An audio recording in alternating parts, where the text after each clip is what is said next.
mwumvishe kenshi que vous avez entendu souvent, ariko n'uyu munsi ryongere babera umugisha. mais qu'aujourd'hui encore cette parole soit nouvelle et vous bénisse. Ndazi neza ko Imana ibakunda cyane kundusha. Je sais que Dieu vous aime beaucoup plus que je ne vous aime. Ndazi ko Imana ari urukundo rurenze uko turutekereza. Je sais que Dieu est un amour infini, plus que nous le pensons. Uyu munsi tugiye kuganira ku myuka ibiri. Aujourd'hui, nous allons parler sur deux esprits différents. Turaganira ku mwuka tubonera muri Yesu Kristo. Nous allons parler sur l'esprit que nous avons par Jésus-Christ. Turaganira no ku mwuka ubaho. Nous allons parler aussi de l'esprit de ce monde. Iyo myuka yombi uko ari ibiri igira imbuto zitandukanye. Ces deux esprits ont des fruits différents. Imana idufashe cyane. Que Dieu nous aide. Turifashisha amagambo aboneka mu gitabo cya Matayo. Alors nous allons voir dans le livre de Matthieu. Igice cya 25. Chapitre 25. Impamvu ushaka ko tuganira cyane kuri aya magambo. En fait, pourquoi je voudrais qu'on parle vraiment sur ces paroles? Kugira ngo umenye umwuka ugusunika gukora ibyo ukora. C'est enfin que tu saches l'esprit qui te pousse à faire ce que tu fais. Kugira ngo umenye imbaraga ziba ziri mu bitugu byawe zikubwira ngo kora ibintu mu mutima wawe. Enfin que tu saches quel esprit qui domine sur toi qui te pousse à faire ça dans ton cœur ou dans tes pensées. Hari ibintu dukora. Il y a des choses que nous faisons. Ntitunatekereze ko atwe twabikoze. Et on ne pense pas que c'est nous qui l'avons fait. Iyo uri umukozi w'Imana by'ukuri. Quand un bon serviteur de Dieu, ibyo ukorera mu mwuka w'Imana by'ukuri. Les choses que tu fais vraiment dans l'esprit de Dieu, rimwe na rimwe nta nubwo bitekerezaho. Des fois tu n'y penses même pas. Nta nubwo rimwe na rimwe ubibona. Tu ne les vois même pas souvent, tu ne les vois pas. Reka mbanze mbaho urugero. Reka dusome Matayo mu gice cya 25 turahera ku murongo wa 31. Je vous donne un exemple à commencer par le chapitre 25, verset 31. Vous commencez en français s'il vous plaît. Matthieu chapitre 25, verset 31. Le jugement des nations. Lorsque le Fils de l'homme viendra dans sa gloire avec tous les anges, il s'assiera sur son trône de gloire. Jusqu'à 4. Jusqu'à 34. Pardon. 34. Toutes les nations seront assemblées devant lui. Il séparera les uns d'avec les autres, comme le berger sépare les brebis d'avec les boucs. Et il mettra les brebis à sa droite et les boucs à sa gauche. Alors le roi dira à ceux qui seront à sa droite, venez, vous qui êtes bénis de mon Père, recevez en héritage le royaume qui vous a été préparé dès la fondation du monde. Continue jusqu'à 36, s'il vous plaît. Car j'ai eu faim et vous m'avez donné à manger. J'ai eu soif et vous m'avez donné à boire. J'étais étranger et vous m'avez recueilli. Nu et vous m'avez vêtu. J'étais malade et vous m'avez visité. J'étais en prison et vous êtes venus vers moi. Amen. Imana idufashe cyane. Amen. Wadusomera mu Kinyarwanda uhere kuri 31 kugeza 36. Bana bo mugisha. Umwana w'umuntu ubwo azazana n'abamarayika bose ubwiza bwe nibwo azicara ku ntebe y'ubwiza bwe. Amahanga yose azateranirizwa imbere ye abarobanure nk'uko umwungeri arobanura intama y'ihene. Intama azazishyira iburyo bwe naho ihene azishyire ibumoso. Umwami azabwira abari iburyo bwe ati, nimuze mwebwe abo data yahaye umugisha, muragwe ubwami bw'abatunganirijwe uhereye ku kuremwa kw'isi. Kuko nari nshonje mukamfungurira, nari mfite inyota mumpa icyo nywa, nari umushyitsi murancumbikira, nari nambaye ubusa muranyambika, nari ndwaye muransura, nari mu nzu y'imbohe muza kundeba. Abakiranutsi bazakubaza bati, umwami rekeraho imana idufashe cyane. Dieu nous aide.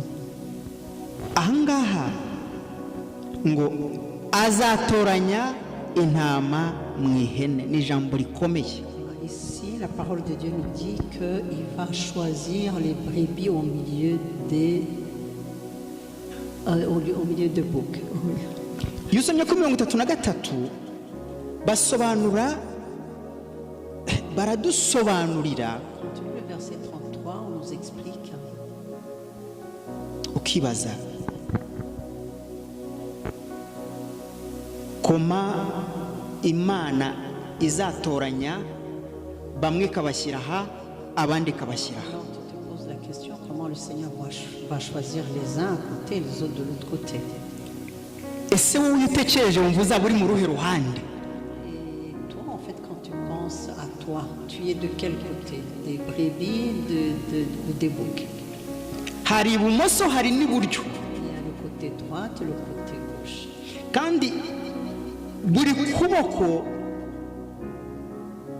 gufite imirimo myiza kubarwaho n'ukundi gufite imirimo mibi kubarwaho. Et chaque main a des bonnes œuvres sur lesquelles il compte dessus, et l'autre a aussi de mauvaises œuvres sur lesquelles ça va compter sur lui.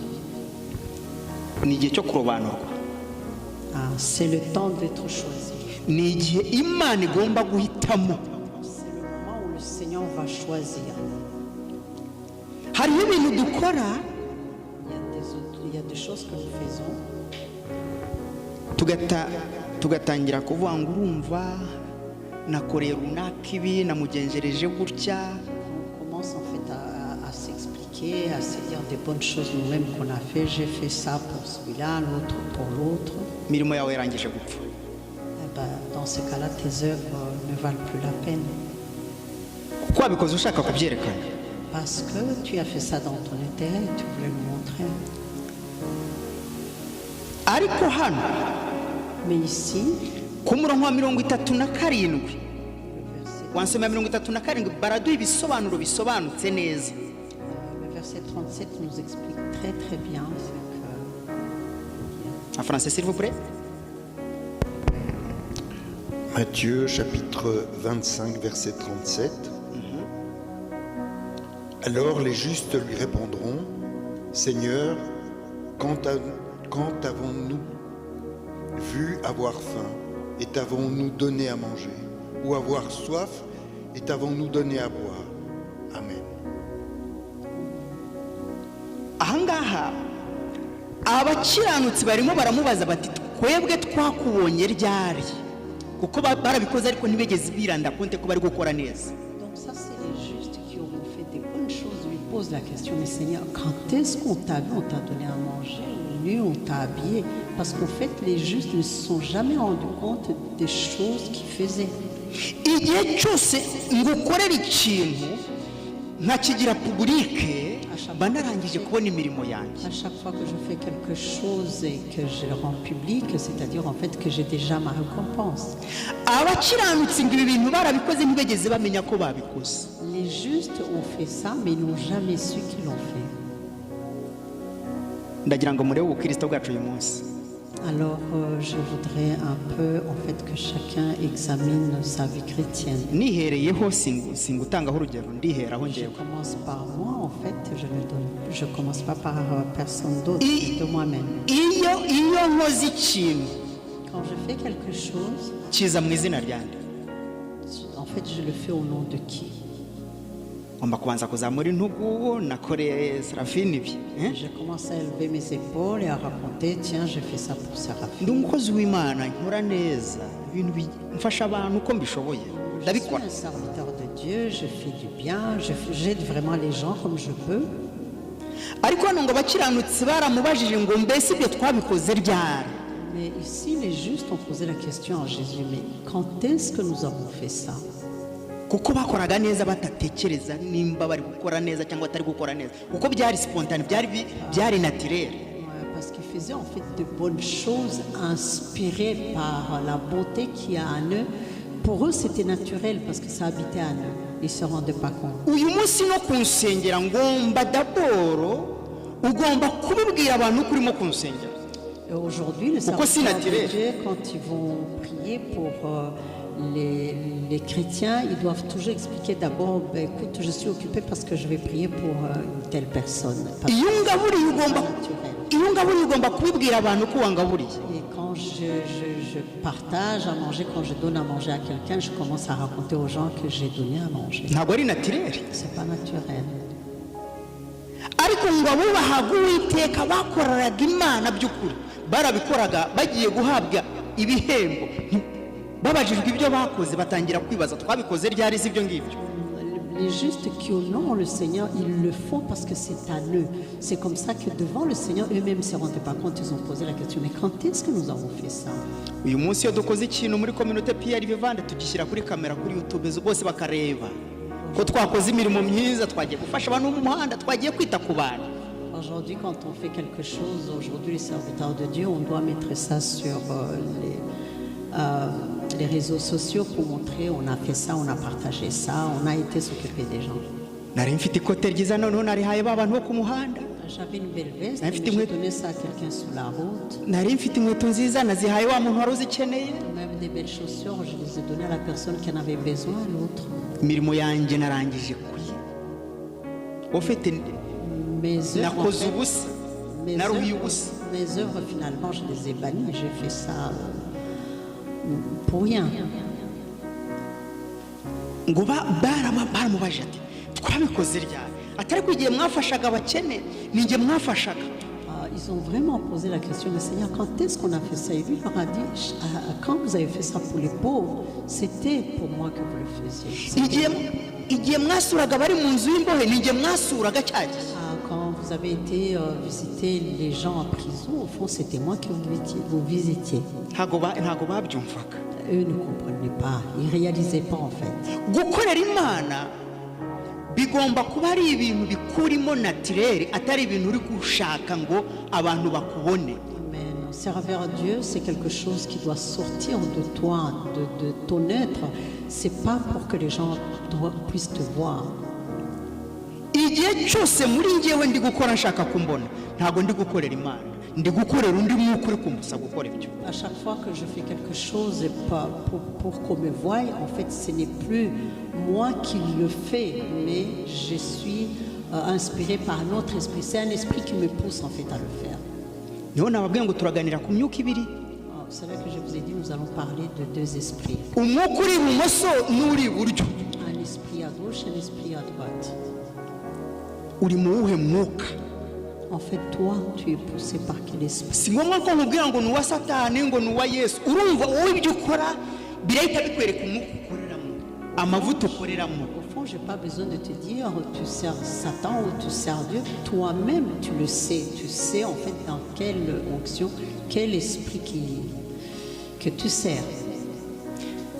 reba hano ku murongo wa 38 s'il vous plaît, lire verset 38.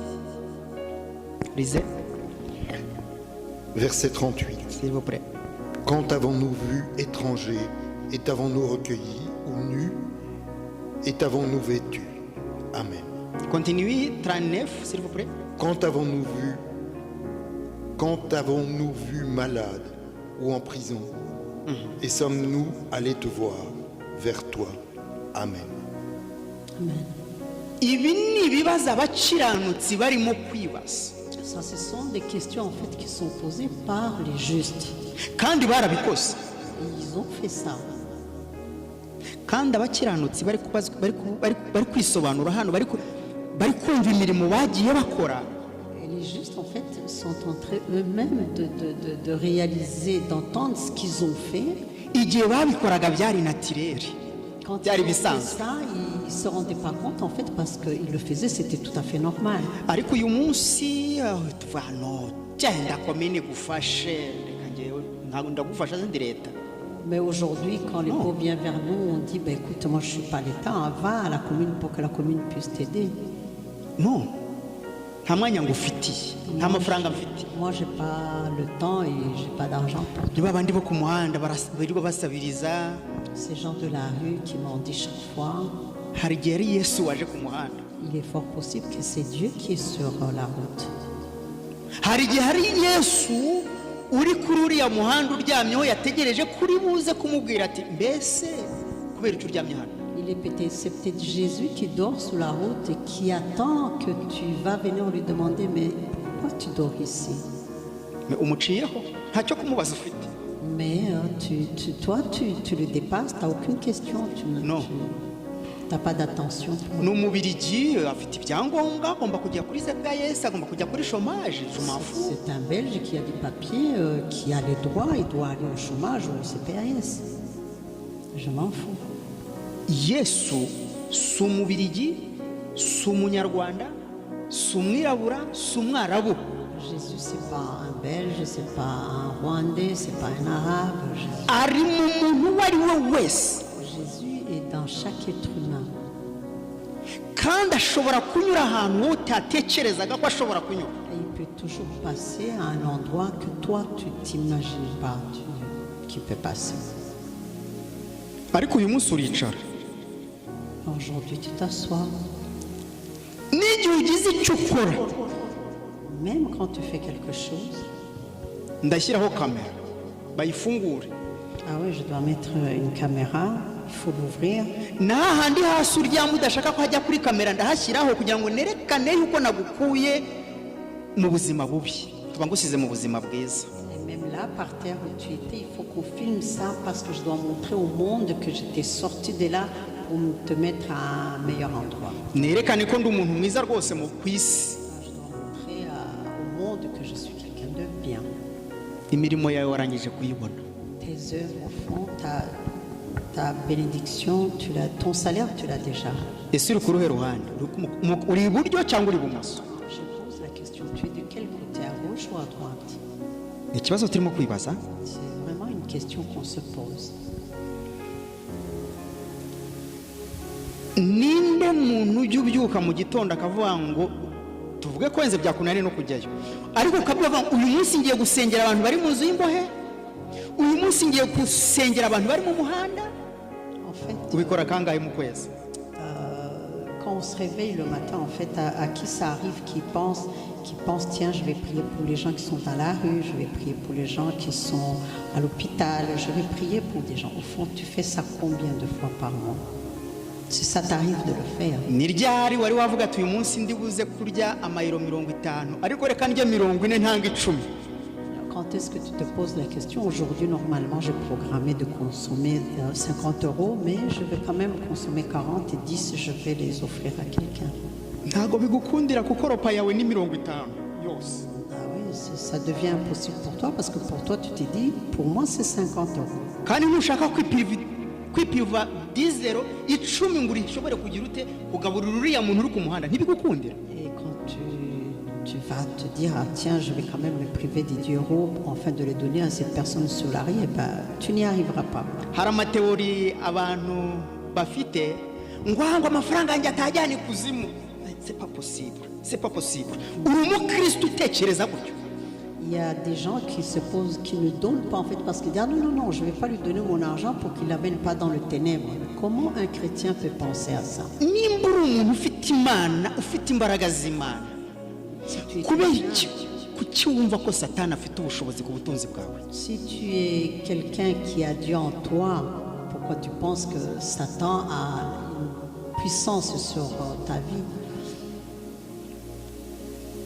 nimba imana dusenga ishobora byose, Si notre Père qui est aussi est capable de tout, icyo ngiye gukora akaba ngiye kugikora giturutse ku mutima wo kubaha imana, et ce que je vais le faire venant d'un cœur qui honore le Seigneur. nubikora ntibizagukundira mu izina rya Yesu. Quand tu le feras, nujyana ayo mafaranga mu nzira mbi ntibizagukundira mu izina rya ouais, Yesu. quand tu amèneras cet argent dans une mauvaise voie, ça ne pourra pas être possible au nom de Jésus.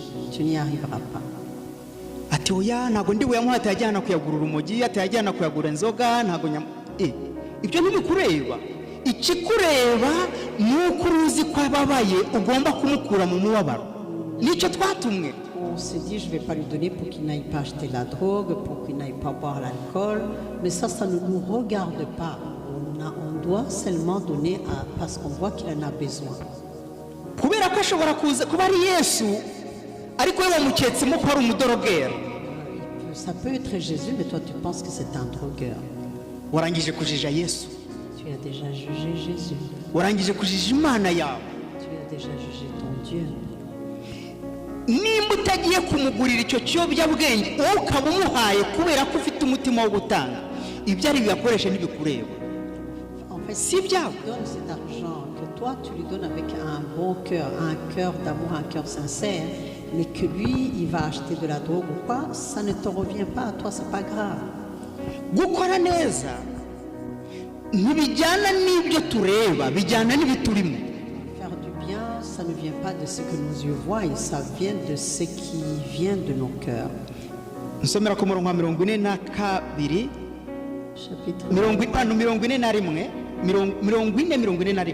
s'il vous plaît. versets 40 et 41. Verset 40.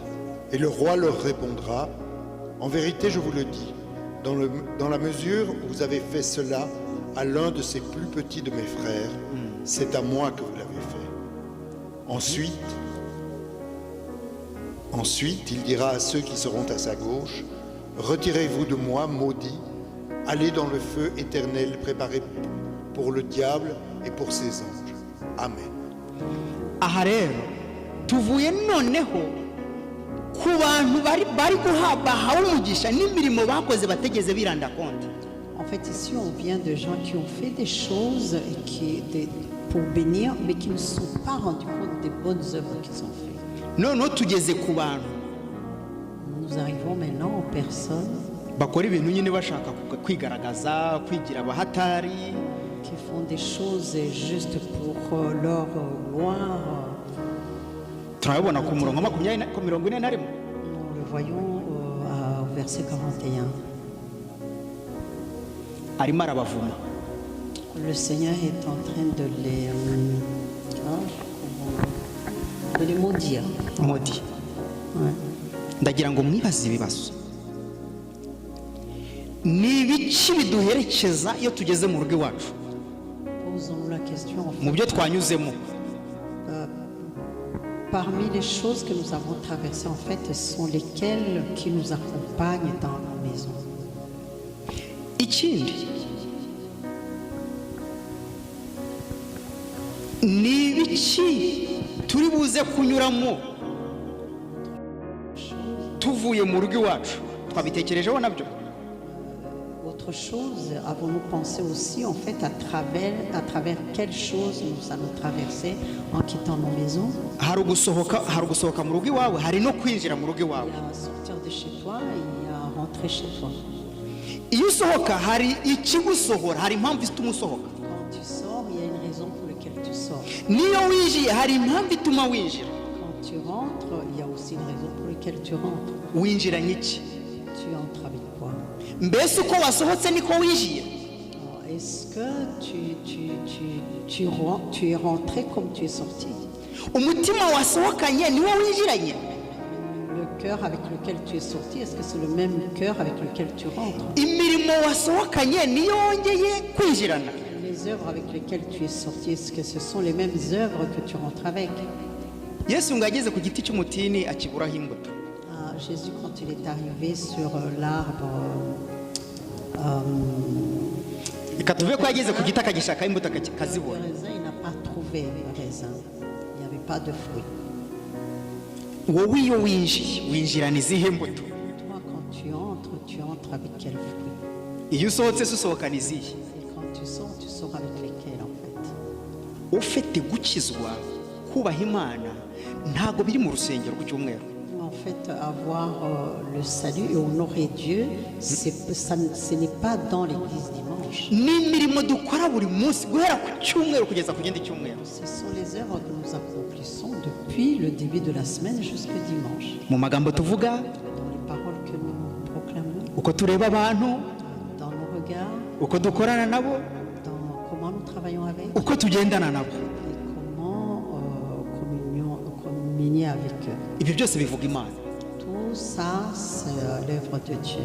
Ntabwo ari ukuririmba, C'est pas seulement de chanter. nkaza hano ngasoma ijambo ry'Imana. C'est pas parce que j'ai la parole de Dieu. Reka mbabwire ikintu. Dire- Iyi Bibiliya nta muntu n'umwe ku isi utahaguruka ngo ayivugemo ijambo ry'Imana. Je vais vous dire une chose. Cette Bible, il n'y a aucun homme sur cette terre qui ne peut se lever et dire la parole de Dieu qui est dedans. Ariko ntibisobanura ko uri umuntu w'Imana. Mais ça ne veut pas dire que tu es quelqu'un de Dieu. Ahubwo imbuto zikuranga buri munsi nizo zisobanura ko uri umuntu w'Imana. Ce sont les fruits en fait qui déterminent si tu es l'homme de Dieu ou pas. Abagabo bamwe mu Bayuda barabyutse umunsi umwe bati turashaka kwirukana abadayimoni mu izina ry'uwo Paul avuga. Il y a des hommes qui se sont levés parmi les Devarisiye pharisiens pour chasser les démons comme Paul le dit, comme Paul. c'est ça. Icyo uzi icyo bisobanura birasobanura ngo Satani nawe ubwe yabyuka cyangwa ukoreshwa na Satani nawe yabyuka akakubwira Bibiliya. Et ben voilà, donc Byanditswe hano akabigusobanurira. c'est pour vous dire justement que Satan lui-même peut se lever un jour, il prend la parole de Dieu, il t'explique ce qu'il y a dans la parole. Abagabo baze turirukana abadayimoni mu izina ry'uwo Paul avuga na wa wundi Yesu. Et ces hommes, ils ont dit, on va chasser les démons que Paul dit et même ce que Jésus dit. Ariko iyi mirimo twabonye duhereye ku murongo wa 31 kutugeza ku murongo wa 40, iyi mirimo ni tugomba kwikora spontane, tugomba kwikora tutimagina ibidukurikira by'imigisha abantu badusabira n'ibyo batubwira. Oui, en fait, les œuvres de Dieu qu'on dit dans le verset 40-41, nous devons en fait faire l'œuvre de Dieu selon ce qui en nous donne les fruits qui en nous naturellement, pas ce que les gens nous disent ou ce que nous allons raconter. Abantu benshi ku isi dushimishwa nuko batubwira ngo merci. Beaucoup, ça nous fait plaisir, on attend que les gens nous disent merci. Wangiriye neza. Tu m'as fait du bien. Biradushimisha. Ça nous fait tellement plaisir. Nanjye ndi kubabwira n'ijambo rishimishije mu matwi yanjye. Même moi-même qui vous le dis, c'est vraiment un mot qui me fait plaisir dans mes oreilles. Ariko ntabwo ari cyo nshaka ko twiga ku munsi. Mais ce n'est pas ça que je veux qu'on comprenne, on étudie aujourd'hui. Oya. Non. Igishimishije ni igituruka mu mutima wanjye ndashaka kwiyerekana kuri wowe. Ce qui fait plaisir, c'est ce qui sort de mon cœur sans que je veuille me présenter ou m'élever chez toi. Ndagira ngo twibaze ikibazo. Posons une question. Ubundi gufungurira abantu harimo ibice bitatu. Gufasha abantu harimo ibice bitatu kuri ngewe. Aider les personnes, pour moi, il y a 3 parties. Nshobora kugufasha mu bifatika. Je peux t'aider matériellement. Nshobora kugufasha muraruma. Je peux t'aider. Gufasha mu bitekerezo, kukungura ibitekerezo, kugusengera. Je peux t'aider en priant pour toi, en t'exhortant. Nshobora kukubera umunyakuri. Ubwo nabwo Je n'ubufasha. peux aussi t'aider Mu buryo bw'umwuka no mu buryo dans la bw'umubiri. vérité spirituellement et physiquement. Ubwo nabwo n'ubufasha. C'est aussi une aide. Ko nako n'ugukora neza. Ça aussi, c'est de faire du bien. Ariko nimba ndi kubikora kugira ngo ngaragare ko nakoze neza narangije kubona ingororano zanjye. Mais si je le fais pour montrer que je suis en train de faire du bien, j'ai déjà mon salaire. Dusome ku murongo wa 42 na 40 tugeze 44. Prions le verset 42 et 44. De 42 à 44. Oui. Car j'ai eu faim et vous ne m'avez pas donné à manger. J'ai eu soif et vous ne m'avez pas donné à boire. J'étais étranger et vous ne m'avez pas recueilli. Nu et vous ne m'avez pas vêtu. Malade et en prison et vous ne m'avez pas visité. Alors ils répondront eux aussi, Seigneur, quand avons-nous vu ayant faim ou soif, étranger ou nu, ou malade ou en prison, et ne t'avons-nous pas rendu service? Amen. Ni ikibazo. Ahangaha harimo kubazwa ibibazo byinshi. Ici, il y a vraiment de poser beaucoup de questions. Abangaba baravuga ati twakubonye ryari? Ils se demandent, mais quand est-ce qu'on t'a vu? Ntabwo twari tuzi ko ari wowe. On ne savait pas que c'était toi. babakiranutsi nabo bavuga ati ese ni wowe twabikoreraga burya bya bindi twakoraga ni wowe. Les justes se disent, mais en fait, c'est vrai, donc c'était pour toi qu'on le faisait. Abandi nabo bari kuvuga ngo twakubonye ryari se. Les autres se disent, mais quand est-ce qu'on t'a vu alors? Ntabwo twigeze tukubona rwose Nous, on ne t'a jamais vu. kandi tubacaho buri munsi. Alors en fait, qu'à chaque fois, on passe à côté d'eux. Twarangiza rwose tukambara amakoti ko tujye mu rusengero, Et puis on met nos vestes, on se dit, on va à l'église. tukambara amakanzu ko tugiye mu rusengero. On met dehors, on va à l'église. Ariko abakwiriye gufashwa twahuye nabo twabirengagije. En fait, les personnes qu'on devait aider, les personnes qu'on a croisées, en fait, c'est là où on s'est éloigné d'eux. Nasanze n'abantu b'Imana mwari muzi ko dusengera abantu pari raporo yuko tubabona. Ce que vous savez, je me suis rendu compte que même nous, les serviteurs de Dieu, nous prions pour des personnes selon que nous les voyons, qu'on les considère. Mbaje mu modoka idasanzwe ni umuntu w'Imana. La personne qui vient dans une belle voiture, c'est quelqu'un de Dieu. Uwo ngwana ahabwa priorité y'abandi bose imbere y'abandi bose. Personne ne lui donne une priorité, mais vraiment avant tout le monde. Ahantu akora rwose biratuma tumuha umwanya byihuta. Là où il travaille, ça nous poussera à lui donner vite une belle place. Hari amayegirize ushobora gusaba randevu yo guhura na pasiteri ukazamara amezi n'amezi utaramubona. Il y a des églises, en fait, tu fais des mois et 2 mois, tu vas rencontrer le pasteur, mais jamais. Ariko umuntu ukora muri minisiteri runaka yasabye randevu ararara yibonye uwo munsi. Mais quelqu'un qui travaille dans le gouvernement, dans tel ministère, il demande rendez-vous, il va l'avoir le même jour. Iyo duhuye n'umwami ukuntu dushima Imana, Quand on croise, namukoze mu ntoki twahuye twavuganye. on s'élève, Ubu ni umwami w'ububirigi j'ai inshuti touché z'Imana. dans les mains du roi. Hari umwami w'abami waremye ijuru n'isi n'abami. Il y a le roi de rois, le seigneur de seigneurs qui a créé tout. Ariko wahura n'umwami w'isi niyo nyigisho izigishwa ku cyumweru gikurikiyeho. Mais quand tu croises, Mwami twarahuye. je l'ai croisé, et ça sera en fait le sujet sur lequel on va avoir le culte. J'ai vu le roi, je l'ai touché. Twaricaranye nagezeyo turamwigisha mu rusengero rwose. Je me suis assise, le roi est chez nous, on l'enseigne dans notre église. Umunyepolitike runaka twahuye ukomeye turamwigisha mu rusengero tuvuga ukuntu yabaye umuntu. Ariko Yesu Un homme Yesu d'État, wamuremye. il est rentré chez nous, un homme de l'État, un dirigeant tel, mais on oublie Dieu qui l'a créé, on oublie Jésus. tumuvuga gakeya, On parle très peu de Jésus. tukavuga imirimo ye gakeya, On parle de ses œuvres très peu. kandi urwego tugezeho n'uwo tugejejeho. Alors qu'en fait, notre vie vient de lui. C'est N'uwo wahuye nawe ni Yesu umukugejejeho. même celui que tu as croisé, c'est Jésus qui t'a amené vers lui.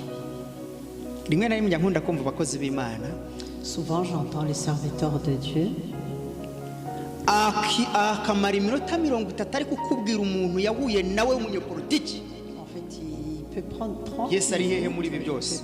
faire 30 minutes à te parler d'une personne qu'il a rencontrée, qui est dans l'État, dans le gouvernement. Ni ryari dushobora gufata iminota 30 turi kuvuga abantu twahuye nabo dutanga témoignage kugira ngo abo bantu bakizwe, tugatanga témoignage kutuga imirimo myiza twababonyeho, twabasanze muri ibi, ariko Imana yaradufashije tubona ubuzima bwabo buhinduka mu izina rya Yesu. Biba gakeya. Je voudrais plutôt dire Bibagat. 30 minutes de témoigner, on a rencontré cette personne, une personne élevée, une personne de politique, quelqu'un de la valeur, et on lui a parlé de la parole de Dieu. Voilà, il a changé, c'est un témoignage qu'on donne. Ça a de la valeur, mais au fond, quand est-ce que ça arrive? Ça arrive, c'est vraiment très, très peu. Ça n'arrive pas souvent. Dore abo bantu tumeze dutyo uradusanga uhere ku murongo wa 41 kugeza 45. Voilà, ces personnes, en fait, tu vas les croiser, tu les verras à partir de versets 41 à 45. Hano ndashaka kuvuga iki? Ici, qu'est-ce que je vais dire? Ugomba gusobanukirwa umwuka ugupusa gukora ibyo ukora. En fait, tu dois Uva kuri connaître l'esprit qui t'anime. c'est quel esprit en fait qui te pousse à faire ce que tu es en train de faire. Tu dois le savoir. hano ku murongo wa 43 Le verset 43. ngo Yesu azaza ari umushyitsi ashaka icumbi wawe. Jésus viendra comme un visiteur qui cherche en fait une place à être hébergé chez toi. Amategeko mu Bubiligi ntiyemera gucumbikira umuntu. L'État belge n'accepte pas que tu reçois quelqu'un en fait chez toi atabiguhera uburenganzira. sans que le gouvernement te donne le droit. Imagine rero Yesu naza ari kuwa gatandatu. Alors imagine-toi, Nta biro uri gukora. Jésus vient samedi alors que les bureaux sont fermés. Komini itakoze La commune n'a pas travaillé. azarara hanze. La personne alors donc va Ntazarya, dehors, ne mangera pas. imbeho izamwicira hanze hano. Le froid va crever de froid dehors. Nibinaba ngombwa azakubitirwa ku muryango wawe nk'igisambo. Si c'est possible, il peut même être battu derrière ta porte comme un voleur. Yesu ni umwuka w'Imana unyura mu bantu. Jésus, c'est l'Esprit de Dieu qui passe par l'être humain, par les personnes. Satani nayo ni umwuka mubi unyura mu bantu. Satan aussi, c'est un mauvais esprit qui travaille aussi à travers les personnes. Reka nongere mbasabe. Soma ku murongo wa 45 na 6. S'il vous plaît. Verset 45-46. Alors il leur répondra, en vérité je vous le dis, dans la mesure où vous n'avez pas fait cela à l'un de ces plus petits, c'est à moi que vous ne l'avez pas fait. Et ceux-ci iront au châtiment éternel, mais les justes à la vie éternelle. Amen. Ndatinda kuri uyu murongo wa 45. Je vais vraiment parler longtemps sur ce verset 45. Ngo arababwira ngo ubwo mutabikoreye umwe muri ba bandi boroheje mwabonye bamwe mwabonye baremerewe bababaye.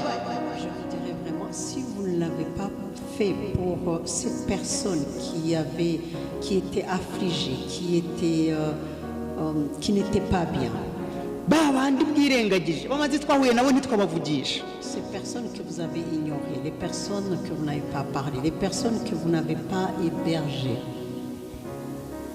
Harajya uvuga ati nimwinjiza mu rugo iwanjye aranyinjiza abadayimoni n'abadayimoni bamurimo ntabwo yinjira iwanjye ntabwo yakaraba mu mazi yanjye muri dushe yanjye. Il y a des fois où on se dit non, c'est le démon qui va amener chez moi. Il ne va pas se laver dans ma maison, il ne va pas faire ça dans ma maison. C'est le démon qui l'amène.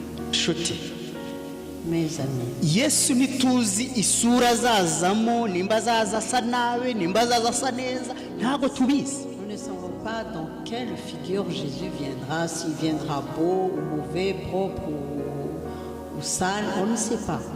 Kora wigendere, Fais et continue.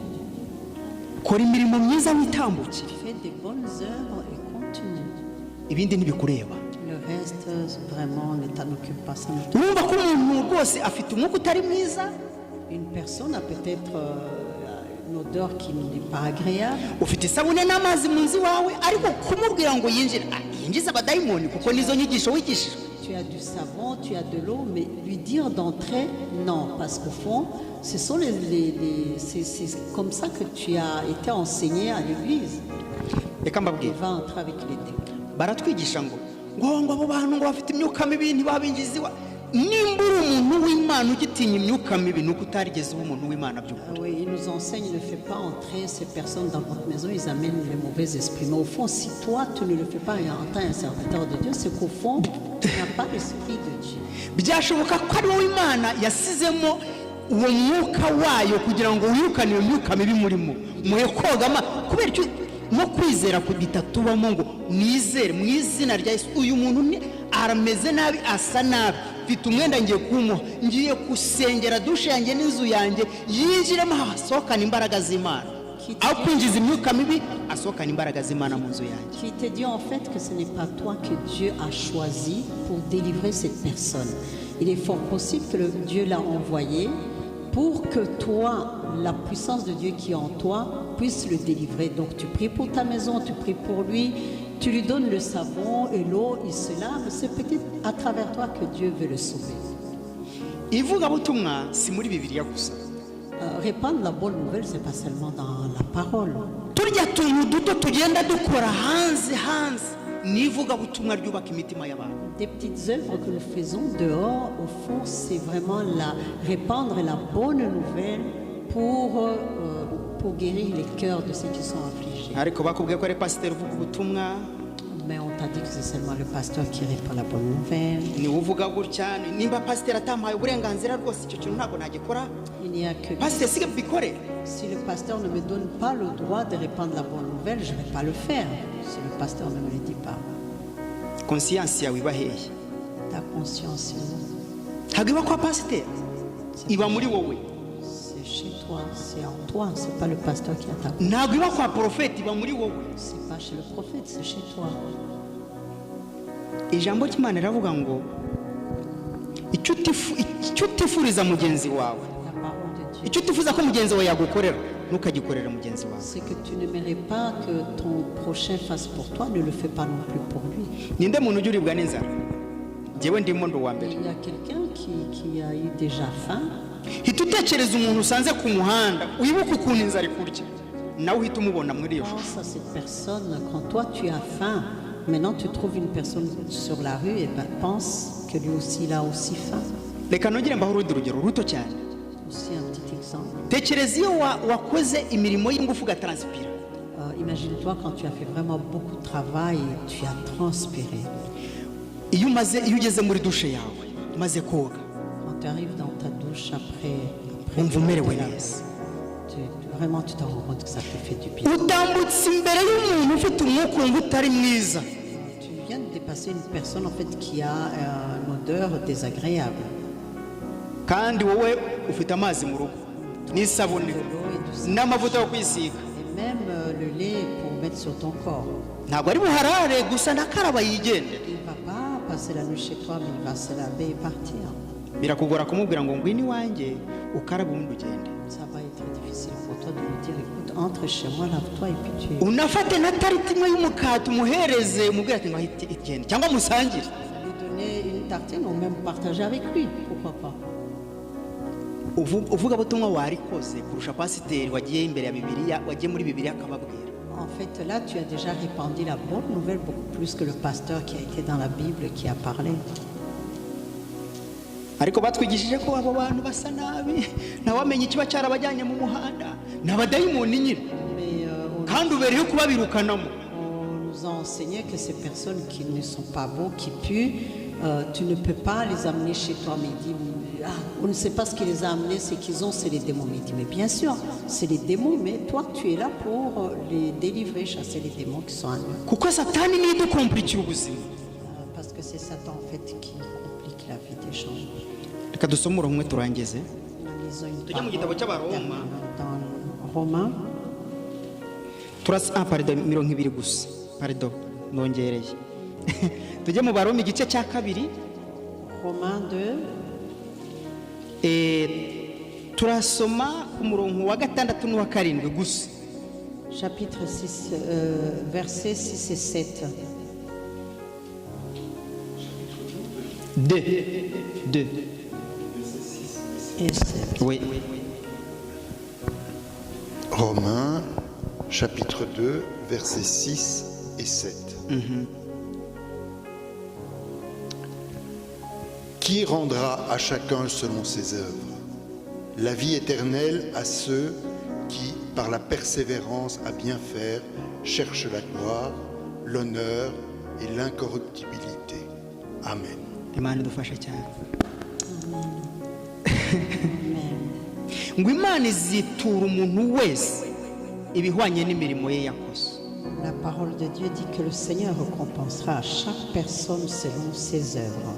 ukore neza ukore nabi, buri muntu wese waba warakoze neza imirimo yawe Imana izayikwitura, warakoze nabi imirimo yawe nawe uzayitura. Que tu fasses du bien ou du mal, le Seigneur te rendra selon tes œuvres. Le mal ou le bien, tu les payeras. Tu seras.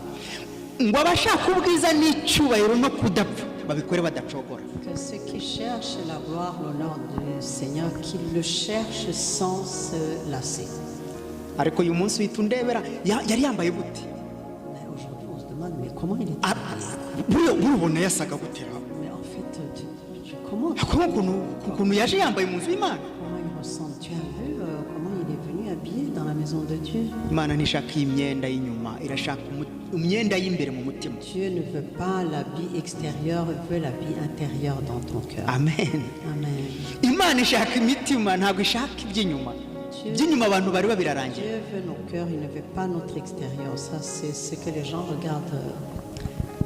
Nicyo uyu murongo wa karindwi utubwira mu Baroma. C'est ce que cette parole, verset 7 nous dit en Romains. Imirimo yanyu muyishakishe mukora ibyiza mudacogora. Que vos œuvres, vous les cherchez ardemment sans cesser de faire du bien. Faire du bien sans cesse. Ni ryari uzakora ikintu udashaka ko abantu bakureba, Quand est-ce qu'en fait tu feras quelque chose sans vouloir que les gens te regardent, udashaka ko abantu bagushima, sans chercher que les gens te remercient, udashaka ko abantu bagukomera amashyi, sans vraiment chercher que les gens t'acclament, ariko ukabikora uvuga ngo ndashaka ko Imana ihabwa icyubahiro muri uyu muntu. mais le faire vraiment pour la gloire de Dieu en te disant je veux vraiment que le Seigneur se glorifie dans la vie de telle personne. ku buryo abantu bashobora no kubaza biriya bintu wakoze buriya se wabitekerejeho ibikisi De manière, en fait, nk'abariya abantu ko babibaza. de manière à ce que les gens peuvent poser la question, est-ce que vraiment ce que tu as fait, tu y as pensé, est-ce que tu as réfléchi avant de le faire? ariko uyu munsi hari igihe nkora akantu ugahita ubwira ngo ariko si biriya bintu wowe urabona utakabije ariko si. Mais aujourd'hui, par contre, les gens sont là à dire aux autres, oui, mais est-ce que vraiment tu trouves que tu as exagéré en faisant ça? urabona ukuntu uri guhombya urugo, urabona ukuntu ukoze ibintu utatekereje. Tu te rends compte, tu es en train vraiment d'appauvrir la maison, de nous appauvrir. Tu n'as pas pensé, tu n'as pas réfléchi. Iyo niyo si dutuyemo uyu munsi. Ça, c'est le monde dont nous habitons aujourd'hui. Dukorera ku jisho ry'abantu, Regardons à l'œil des autres. dukorera gushimwa n'abantu. Nous travaillons pour que les gens nous remercient. Nimba hari nk'umuntu wakoze Si jamais il y a quelqu'un qui a fait quelque chose, atitaye ku nyungu z'ibyo abantu bamubonaho ni Yesu. sans vraiment regarder les intérêts de ce que les gens pensent de lui, le seul qui a fait ça, c'est Jésus. Muri Bibiliya yose Dans toute la Bible, umugabo Yesu afite ubuhamya vraiment, Jésus a un témoignage. kandi ashaka ko nawe ugera ikirenge mu cye. Et il veut que toi aussi, tu mets ton pied dans son pied. kandi yaciye mu nzira itoroshye. Et il a parcouru, il a passé le chemin qui n'était pas du tout facile. ariko yashatse kubahisha se wo mu ijuru. Mais tout ce qu'il a cherché, c'était de glorifier son Père qui est dans les cieux. C'est ce qu'il a fait. ariko uyu munsi akantu gatoya kankura mu murongo. Mais nous, aujourd'hui, peu de choses nous sortent de la lignée. On sort de la bonne voie. uzumva iyo bakubwiye ati wambaye neza, warambaye neza cyane, wumva ukuntu wiyumva koko se nawe uhita Tu étais bien habillé. Ah, toi aussi, tu montes tes épaules. Ça, mais c'est vrai. Ah oui. noneho nibakubwira ati ariko wasokoje nabi, Quand on va te dire, mais mon Dieu, mais tu es mal coiffé. tukambya agahanga, Là, tout de suite, si yabimbwiriraga icuriye tu froisses ton front et tu dis, mais pourquoi il me dit ça, celui-là? kubera iki? hari ibyo wari witeze ushaka kubwirwa Pourquoi? Parce qu'en fait, tu t'y attendais à autre chose. kandi byiza ntabwo ari bibi, Des bonnes choses, pas de mauvaises choses. ariko akantu gatoya bakubwiye ati kano ariko nikagenze neza kugira ngo hari ugasubize ku murongo, oya bihise bihinduka ikibazo. Mais peu de choses qu'on va te dire contraire à ce que toi tu veux, alors qu'on voulait en fait te corriger pour que tu puisses le changer. Ah non, non, non, non, tu froisses la langue, ça devient un problème. Yesu ashaka kubana natwe adukoresha, Jésus veut vivre avec nous en nous corrigeant tous les jours. kandi reka nkubwire niwemera ko Yesu agukoresha uzagera aho ashaka, Je te dis, si tu acceptes que Jésus te corrige, tu arriveras. uzaba ku rugero rwiza, Tu arriveras vraiment. uzaba umuntu mwiza. Tu seras une bonne personne. gusa ntuzakundwa n'abantu bose, cyo wicara ukizi. Et une chose qui est sûre, tu ne vas pas être aimé par tout le monde, ça tu dois le savoir. ariko nushaka gukundwa n'abantu bose Mais si tu veux être aimé par tout le monde, uzavanga, alors là, tu es mélangé. uzashyiramo iby'umubiri, ushyiramo iby'umwuka, Les œuvres de la nyine chair, bibe vage, nyine ntibibe ukuri ntibibe n'ikinyoma. ça sera ensemble, ça ne sera pas la vérité, ça ne sera pas le mensonge. bizaba hagati na hagati. Ça sera, Iyo niyo si turimo kurwana nayo uyu munsi. c'est ça le monde avec lequel nous battons aujourd'hui. Reka dusenge. Prions. Ndagira ngo wibaze ngo mbese Imana ikubona mu kahe kaboko k'iburyo cyangwa k'ibumoso. Je veux que tu te poses la question, savoir est-ce que Dieu me voit dans la main droite ou dans la main gauche. Ni uwuhe mwuka uri kugupusa? C'est quel esprit qui t'inspire? Nibyo abantu bagushimaho cyangwa nibyo Imana igushima? C'est ce que les gens te remercient ou c'est plutôt ce que Dieu voit en toi? Reka dusenge. Prions. Nyagasani Mana yacu, Seigneur notre Dieu, ndakwinginze ndi imbere yawe n'abagaragu bawe. Seigneur, en toute humilité devant ton trône de grâce, je t'en supplie devant tes servantes et serviteurs et servantes. Mugaragu yaravuze ngo ngerageza gukora ibyiza ngo ariko ibikantanga imbere. Ton serviteur a dit à chaque fois je vais faire du bien mais le mal me précède. Ariko ndakwinginze Mais je t'en supplie, Seigneur. udukize ibibi bituza imbere. Sauve-nous, Papa. Seigneur, sauve-nous des choses qui nous précèdent. Udushyira mu nzira dukwiriye kunyuramo, Mets-nous dans une voie où nous devrions passer. aho ushaka ko tuba, Là où tu veux que nous soyons. inzira ushaka ko tugendamo. La voie que tu veux qu'on puisse suivre. Udushyire mu buzima ushaka ko tubamo. Mets-nous, Seigneur, dans cette vie que tu voudrais qu'on soit dedans. Udushyire mu cyumba dukwiriye guhuriramo nawe, Seigneur, mets-nous dans une chambre là où nous pouvons communier avec toi. aho tuzasenga rikagerayo, Là où, Seigneur, quand on élève la prière, t'arriveras. aho tuzakora tugakora ibishimwa nawe, Là où, Seigneur, quand nous ferons les œuvres, que ce soit des œuvres pour te glorifier. aho tuzakora tutihimbaza no tutishyira hejuru, Là où, Seigneur, nous ferons des œuvres sans orgueil, mais sans s'élever, mais que ce soit toi. aho tuzakora tudashaka ko abantu batwubaha, Là où nous ferons des choses, Seigneur, sans vouloir que les gens nous honorent. ariko tukazakora tugira ngo icyubahiro cyawe kizamuke muri twe. Mais Seigneur, faisons tout en voudrant que la gloire, que ta gloire s'élève, Père, dans nos vies. Ntaba ari twe, ahubwo izina ryawe rihabwe icyubahiro muri twe. Que ça ne soit pas nous, mais que seul le nom, ton nom si merveilleux soit élevé dans nos vies. Nk'uko bagaragu bawe bakoze, Comme tes serviteurs justes ils ont fait. ariko ntibigeze batekereza ibyo barimo gukora, Et ils n'ont jamais pensé au prix et intérêt de ce qu'ils ont fait. kuko byabavagamo natireri. Parce que ça sortait d'eux naturellement. Uduhe kugukorera natireri, Donne-nous, Seigneur, à tes serviteurs naturellement. uduhe kugukorera mu kuri no mu mwuka, Donne-nous, Seigneur, à tes serviteurs en esprit et en vérité. uturinde kurangwa n'amarangamutima Garde-nous, Seigneur, d'être guidés par nos désirs no gushaka gusa n'abandi, et chercher à ressembler aux autres. aho ko dushake gusa n'ijuru. Mais qu'on cherche plutôt, Seigneur, à te ressembler. Mu izina ryawe Yesu, Au nom de Jésus. amen. Amen. Isaba umugisha. Que vous bénisse.